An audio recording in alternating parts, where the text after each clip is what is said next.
মাগরিবের নামাজ কয় রাকাত? একটু মাগরিবের নামাজ কয় রাকাত? এটা বলতে চাচ্ছি না দর্শকের কাছে, কারণ আমি নামাজ অনেকদিন পড়ি না, যার জন্য আমি এটা নিয়ে আর কারণ মানে বলতে চাচ্ছি না। কতদিন হয় নামাজ পড়েন? প্রায় বছরের বেশি হয়ে যাবে। আল্লাহ এক মাফ বছরের করুন। বেশি? জি।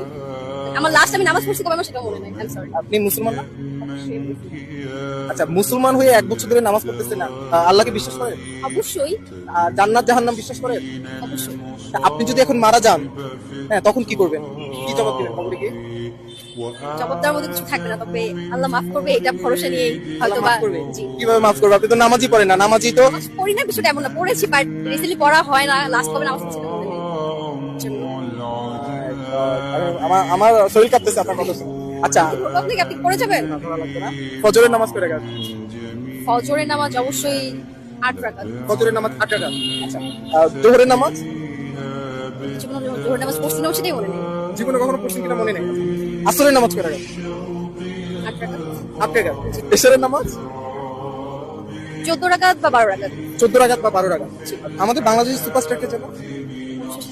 কে? শাকিব খান। আর বলিউডের সুপারস্টার কে জানো? শাহরুখ খান। শাহরুখ খান। ও গাইস, আপু ডালিউডের খবর রাখে। ডালিউডের সুপারস্টার শাকিব খান, বলিউডের সুপারস্টার শাহরুখ খান। বাট আফসোসের বিষয় হচ্ছে মানে নামাজ কয় ওয়াক্ত, কোন ওয়াক্ত নামাজ কয় রাকাত সেটা আপু জানে না। এটা আসলে অনেক বেশি দুঃখের বিষয়।